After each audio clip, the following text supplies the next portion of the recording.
My dear Emily, we haven't talked in a long while. The last time we text was when you sent me a message wishing me a happy birthday. Thanks for remembering. The day you left, we said we had text every day, and we did. For a while, I still have all the gifts you gave me: the football, the coloring page, the painting, and the terrible ceramic duck. Do you still have everything I gave you? Probably not. Maybe you threw that away a long time ago. Remember when you first came to visit? I didn't talk when we first met. I felt weary with the strangers in my house.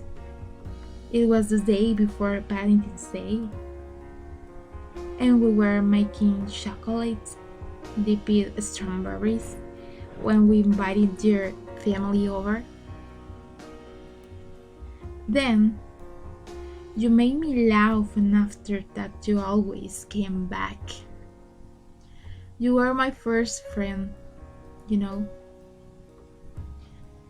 You moved in next door. I was so happy.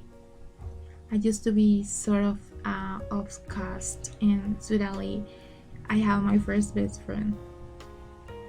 That is why it's hard so much when you move away.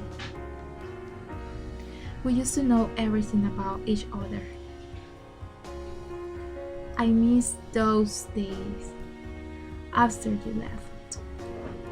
I never asked how your new friends were or how your new school was because I didn't know what to say.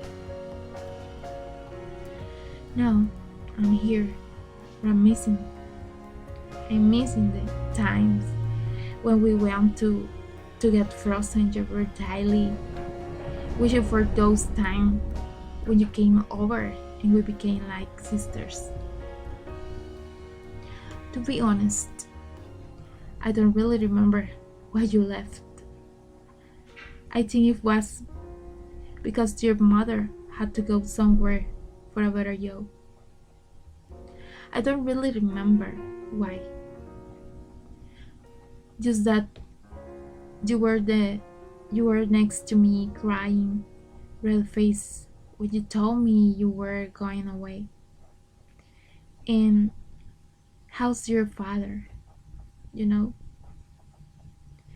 I know him being in a jail far away for you must be hard.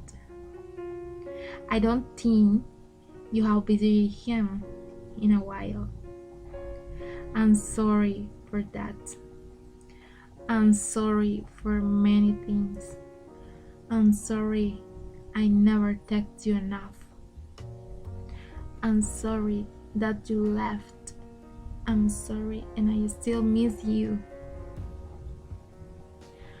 We haven't talked in a long while, and I threw about not sending this, but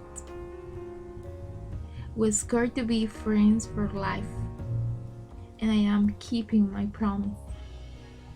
I'm here if you need me, and I need you.